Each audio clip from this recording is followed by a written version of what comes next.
Hello students, welcome to ATP star the super learning platform. तो देखिए students, आज का वीडियो JEE 2022 एस्पिरेंट्स के लिए और ये बच्चों बेहद ही खास होने वाला है। जो भी 2022 की तैयारी कर रहे हैं उनको मैं आज बताने वाला हूं कि मैथ्स सब्जेक्ट जो है उसको आपको कैसे डील करना है। टाइटल बच्चों आप ऑलरेडी देख चुके होंगे, NTA और मैथ्स का प्यार। तो मैं आपको बताने वाला हूं कि NTA का जो पेपर है, जो JEE मेन का पेपर होता है, उसमें मैथ्स में कैसे डील करना है। JEE एडवांस जो है उसके अंदर क्या क्या चीजें होने वाली है। तो इस वीडियो को एंड तक जरूर देखना, काफी बेनिफिट बच्चों आपको मिलने वाला है। तो चलिए बच्चों, वीडियो स्टार्ट करने से पहले आपके लिए एक इंफॉर्मेशन है। आपको ऑलरेडी पता होगा कि 2022 के जो बैचेस हैं वो बच्चों आज से यानी 21 सितंबर आज से बच्चों स्टार्ट हो चुके हैं। तो जो भी बच्चा एकलव्य 2.0 बैच है, जो JEE मेन सिर्फ और सिर्फ JEE मेन की तैयारी कर रहा है, जो बच्चा JEE मेन प्लस एडवांस की तैयारी कर रहा है, उसके लिए बच्चों बैच है वॉरियर 2.0 बैच। और कोटा क्लासेस जो है वो आज से स्टार्ट हो चुकी हैं। तो अगर आप इस बैच में आना चाहते हो, अगर कोटा आके आप अगर डायरेक्टली हमसे पढ़ना चाहते हो, तो इसके लिए बच्चों आप गूगल फॉर्म जो है वो फिल कर सकते हो स्पेशल स्कॉलरशिप के लिए। और जो बच्चे ऑनलाइन पढ़ना चाहते हैं उनके लिए भी बच्चों डायरेक्टली कोटा से लाइव क्लासेस जो वो आज से स्टार्ट हो चुकी है। तो अगर आप 2022 की तैयारी कर रहे हो तो आपको ज्यादा लेट नहीं करना चाहिए, तुरंत के तुरंत बच्चों आप अपनी प्रिपरेशन जो आपको स्टार्ट कर देनी चाहिए। तो ये बैच जो है वो आज से स्टार्ट हो चुका है। चलिए बच्चों, अब हम बात करते हैं। काफी बच्चों को जैसे ये लगता था कि JEE मेन का जो पेपर है वो रिलेटिवली आसान होता है, JEE एडवांस का पेपर जो टफ होता है। बट जो मैथ सब्जेक्ट है इसने बच्चों आपकी शायद जो कि जैसे 2021 में भी आप में से बहुत सारे बच्चों ने पेपर दिया होगा, तो अब तक तो आपकी ये गलतफहमी दूर हो चुकी होगी कि मैथ्स का पेपर JEE मेन में आसान आता है। क्योंकि बच्चों मैथ्स के साथ में, जैसा कि यहाँ पे आपको क्लियरली दिख रहा है, यहाँ पे लव ट्रायंगल बना रहे हैं NTA और IIT दोनों में ही ये कंपटीशन लगा हुआ है कि मैथ्स का पेपर जो ज्यादा डिफिकल्ट कौन पूछ सकता है। तो जैसा कि बच्चों मैं आपके लिए बात करें कि एक बच्चा वो होगा जो सिर्फ और सिर्फ JEE मेन पे फोकस कर रहा है, एक बच्चा वो होगा जो JEE मेन प्लस एडवांस पे फोकस कर रहा है। अब जो बच्चे सिर्फ और सिर्फ JEE मेन की तैयारी करते हैं वो तो स्टार्टिंग से ही आपको मैथ सब्जेक्ट जो उसको बच्चों उसी लेवल तक का तैयार करते हुए चलना है। प्रॉब्लम उनके साथ में आती है जो मेंस प्लस एडवांस की तैयारी करते हैं, और उनमें भी वो स्टूडेंट जो सोचते हैं कि पहले हम JEE मेन तक थोड़ा हल्के लेवल का पढ़ेंगे, उसके बाद में JEE एडवांस का पढ़ेंगे। तो उन बच्चों को सबसे ज्यादा प्रॉब्लम हो जाती है, क्योंकि बच्चों मैथ सब्जेक्ट जो है उसको स्टार्टिंग से ही आपको थोड़ा सा हायर लेवल एंड पे लेके चलना पड़ता है, चाहे आप मेन की तैयारी कर रहे हो या फिर एडवांस की तैयारी कर रहे हो। क्योंकि बच्चों दोनों का लेवल ऐसा नहीं कि JEE मेन का लेवल JEE एडवांस जितना हो चुका है, बट हाँ JEE मेन में भी अब क्वेश्चन जो वो JEE एडवांस लेवल के कुछ क्वेश्चंस, अगर हम बात करें 5 से 7 क्वेश्चन आपको हर पेपर में देखने को मिल जाएंगे, तो वो JEE एडवांस लेवल के बच्चों पूछे जाने लगे हैं। तो सबसे पहले अगर बच्चों हम बात करें कि कौन सा पोर्शन ऐसा है, मैं ये भी आपको बताऊंगा कि कैसे इसको डील करना। पहले हम बात करें कि कौन सा पोर्शन ऐसा है जो कि डिफिकल्ट पूछा जाता है। तो यहां पे कैलकुलस, जो कि बच्चों NTA और IIT दोनों की जान है। NTA यानी JEE मेन का पेपर आप उठा लो, चाहे JEE एडवांस का पेपर उठा लो, दोनों में बच्चों जो कैलकुलस वाला पोर्शन है उसके अच्छे लेवल के क्वेश्चन जो वो पूछे जाते हैं। तो स्टार्टिंग से ही आपको कैलकुलस के अच्छे अच्छे बेहतरीन जो क्वेश्चंस है उनकी प्रैक्टिस करते हुए चलना है।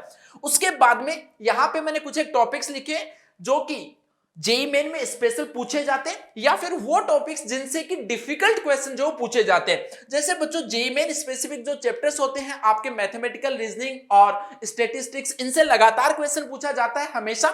स्ट्रेट लाइन एंड सर्कल्स का रिलेटिवली थोड़ा सा ट्रिकी क्वेश्चन जो वो JEE मेन में पूछा जाता है।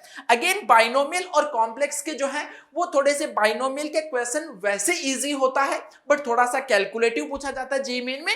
कॉम्प्लेक्स नंबर का क्वेश्चन बच्चों अगेन डिफिकल्ट पूछा जाता है। यहां पे वो चैप्टर्स है जिनका JEE एडवांस में वेटेज भी ज्यादा रहता है, साथ में इनसे क्वेश्चन जो जनरली थोड़ा सा डिफिकल्ट पूछा जाता है एज कंपेयर टू बाकी के जो चैप्टर्स होते हैं। तो उनमें matrix determinant, complex number, probability, circle and parabola, in chapters को बच्चों मैंने आपके लिए लिया है। अब देखो यहां पे मेन चीज आती है कि अभी सर चैप्टर तो हम देख लेंगे, पहले ये बता दो कि स्टार्ट कैसे करना है। तो मैथ्स में जिन भी बच्चों को मैथ्स का डर लगता है या जिन बच्चों का मैथ्स का पेपर अच्छा नहीं होता, उसकी जो बच्चों खास वजह है वो है बेसिक्स उनके बहुत वीक रह जाते हैं। अगर आपके बेसिक्स वीक रह गए तो कोई भी चैप्टर बच्चों आप अपना स्ट्रॉन्ग नहीं कर पाओगे।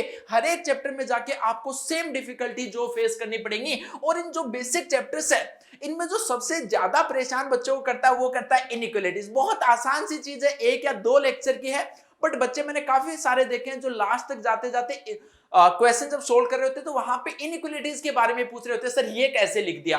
तो बेटा इनइक्वालिटीज आपको बहुत अच्छे से करना है, साथ में क्वाड्रेटिक इक्वेशन। क्योंकि क्वाड्रेटिक इक्वेशन में क्या होता है कि आपके जो एक्सप्रेशंस होते हैं कि मिनिमम वैल्यू कहां पे आएगी, मैक्सिमम वैल्यू कहां पे आएगी, ये जनरली बच्चों बहुत ज्यादा आगे कैलकुलस में भी आपके पास में यूज होता है। अगला एक है ट्रिग्नोमेट्री। ट्रिग्नोमेट्री की अगर हम बच्चों बात करें तो डायरेक्टली क्वेश्चन तो कभी कभार इससे पूछा जाता है सॉरी, डायरेक्टली क्वेश्चन कभी कभार पूछा जाता है, बट अगेन इसका वेटेज जो है, जैसे कि बाकी चैप्टर्स में अगर हम बात करें कि इसका यूज कितना होता है, तो बच्चों इसका यूज काफी ज्यादा आता है। तो ये 3 चैप्टर ऐसे हैं कि अगर आप अपनी जेईई 2022 की जर्नी स्टार्ट करने जा रहे हो तो उससे पहले आप चाहे बच्चों कहीं पे भी पढ़ रहे हो, ये 3 चैप्टर उठा के साइड में कर लो और इनको सबसे पहले स्ट्रॉन्ग कर लो। इनके अलावा आपको कुछ और सोचने की जरूरत नहीं, सबसे पहले उठा के इनको स्ट्रॉन्ग करना है, उसके बाद ही आपको अपना मैथ्स का जो सिलेबस है वो स्टार्ट करना है।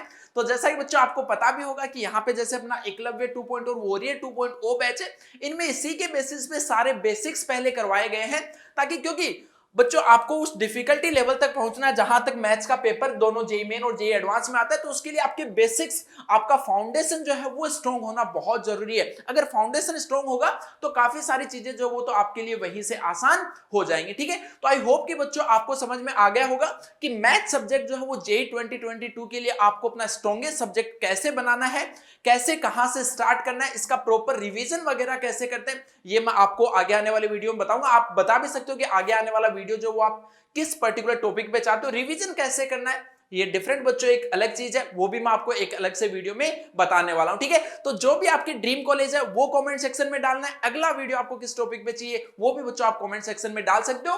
और अगेन बच्चों ये जो बैचेस हैं वो आज से स्टार्ट हो चुके हैं, तो जो भी बच्चा कोटा आना चाहता है वो नीचे डिस्क्रिप्शन में मैंने गूगल फॉर्म गिवन है जिसके अंदर आप स्कॉलरशिप आपको मिलेगी, तो वो फॉर्म फिल कर सकते हो। और ऑनलाइन बैचेस जो वो भी बच्चों आज से स्टार्ट हो चुके हैं। तो अगर आपने ठान लिया है कि आपको जेईई 2022 में मचाना है तो बच्चों अब आपको कोई नहीं रोक सकता, बट आपको ज्यादा लेट नहीं करना है, जल्द से जल्द अपनी प्रिपरेशन जो स्टार्ट कर देनी है। Okay students, best of luck.